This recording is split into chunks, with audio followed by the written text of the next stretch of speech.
welcome to another episode here on Untethered for my Miracles and Signs series. The reason why I chose to do this one outside in the wilderness at our work sites, because my husband is over there right now with the machete cutting the grass and weeds, and that's our lawnmower. Or we don't use a lawnmower, we use machetes. We don't have fancy lawnmowers. But it's a good example of today's episode and the miracle or the sign, whatever you want to call it. Not necessarily a miracle.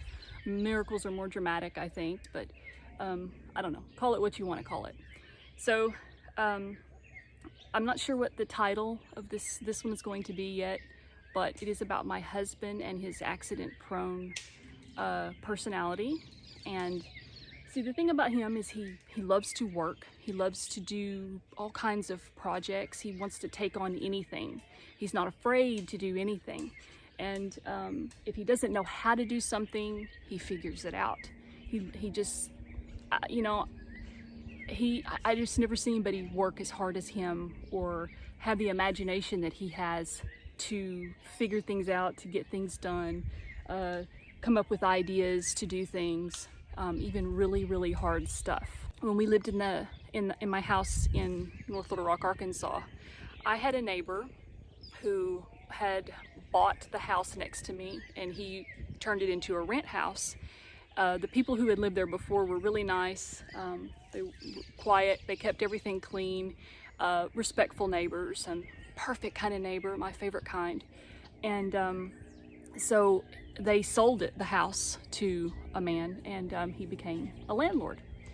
Well, there was a tree on their property that had been there growing and growing and growing and growing. The man next door that used to live there had always kept it trimmed because he knew that it would go over the top of my house.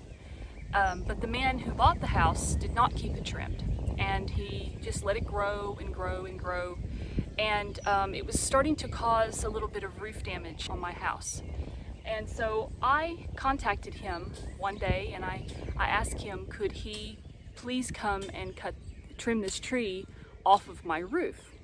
And he's like, oh, okay, sure, and then I expected somebody to come out and trim the tree, and he never did. And then I got a call about a week later from I don't know if she was a real estate agent. Yeah, I think she was the real estate renter, because he was going through a real estate company to rent the house. So he had her call me, and she was, very nice, but it was more like nice, sarcastic. She was like, well, I'm calling on behalf of the homeowner, and we just wanted to let you know that you're more than welcome to cut the tree yourself, because, trimming the part that's over the top of my roof, not necessarily cut the tree down because it's on their property. But she said, according to the law, blah, blah, blah, if the tree is hanging on your side on your property, you have a right to cut it down. So basically what this translated to was, we don't want to cut it down. We don't want to spend the money to have someone come out there and trim it for you to get it off of your roof. So if you want it done, you're going to have to do it yourself. That really annoyed me. First of all, I don't care what the law is. I don't care if, it's my responsibility. But basically, it's just, it's consideration for other people and your neighbor to keep your stuff off of other people's property. And that it definitely includes trees and limbs that go over onto someone else's house, the roof, whatever. If it was my tree on my property and it was growing onto his roof, and he asked me, because I might not even notice, if something like that, I don't know, but he asked me nicely, like I did him, could you please trim this tree? I would do it, because it is my tree. It is on my property, and it is infiltrating his property. Okay, so I would do it.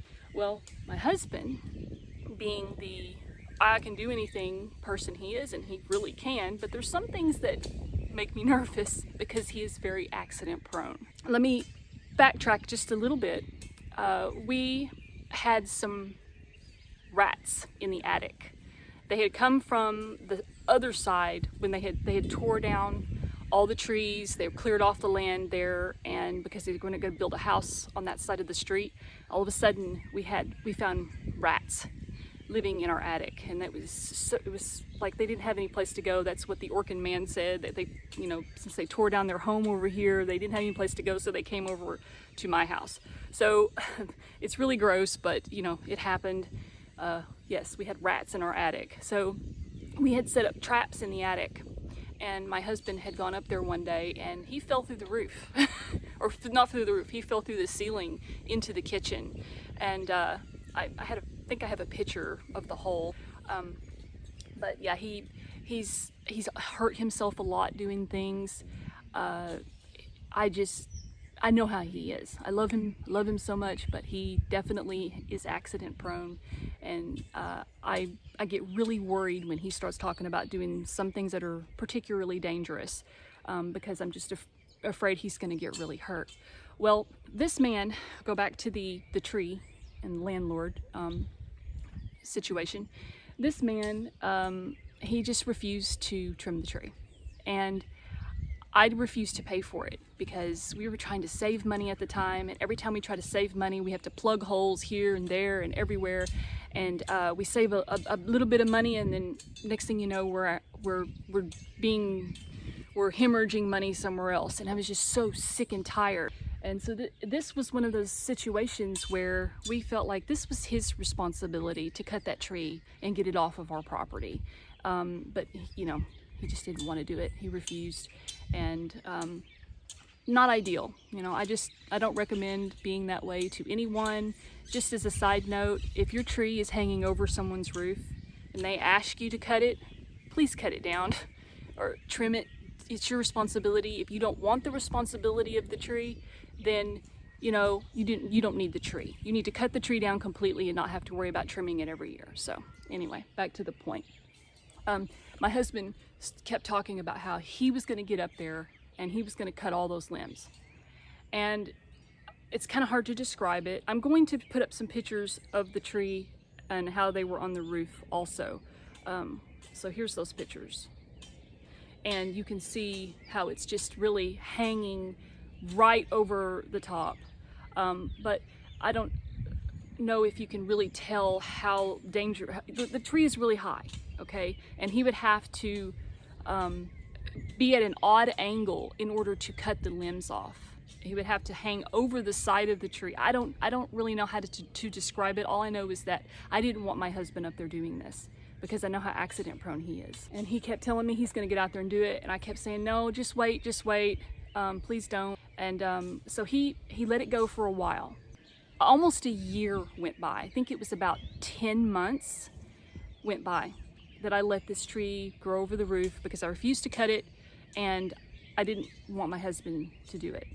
And my husband just kind of dropped the situation because I kept telling him, no, I don't want you to do it. And then one day he became very adamant about doing it himself because he saw that the tree was causing roof damage. He knew that it was going to cost us more to fix the roof if we didn't get the tree limbs off the roof. So he was adamant he was going to do it. And finally, and I just said, okay. I didn't really know what else to say because he was going to do it whether I wanted him to or not. And I just was really nervous. I did not want him getting up there and doing that. Now, before I go any further, I just want to say he is perfectly capable of doing this stuff. He's not an imbecile. He's not so accident prone that every time he gets in a tree, he falls out. Or since we've been here in Mexico, he's been up in really high trees over our studio, cutting gigantic limbs, and he's not stupid. So I'm not trying to portray him as so accident prone that, he just can't do anything, because that is definitely not the case. He does everything, but he does, hurt himself every now and then. So it was probably a little more my paranoia than anything. He probably would have been fine. I don't know. But back to the point, he was going to do it, and I just did not want him up there doing it. And so I just prayed. I don't even remember what I prayed. I just prayed I didn't want my husband to get on the roof and to get in this tree and to cut these tree limbs. So it's, it had been about 10 months, and out of the blue, the next morning, it was the very next morning after I prayed this prayer that I don't even remember what I prayed exactly, that I woke up really early to the sound of a chainsaw. And I look out my window because my bedroom was right there next to this tree. And so these people were outside cutting this tree down, and I could hear it, right next to my head, like right on the other side of the wall. There were chainsaws just roaring and roaring. And I just said to myself, wow, unbelievable. Just yesterday, I was freaking out about him getting up there doing this, and I prayed, please don't make him get up there and cut this tree. I didn't pray for someone to come out and cut the tree. I remember that. I just remember I didn't want my husband on the roof or in the tree. And God answered my prayer. The very next day, those people, apparently the man, I don't know what, after 10 months made this man think, I need to go and cut this tree down, or I need to hire someone to cut this tree down. But that's what had happened. The very next day, someone was out there and cutting not just the limbs on top of my roof, but almost the whole tree, cutting it, So I was just shocked that it happened that quickly, and that my husband did not have to get on the roof. And I thanked God. I said, thank you so much for, sending these people, or, talking some sense into this man, putting some sense into this man that, it's his responsibility to cut this tree, and it kept my husband from having to get on the roof. So that is another one of my miracles and signs events. And I have still plenty more to come, so I hope you'll stay around and wait for those. Until next time.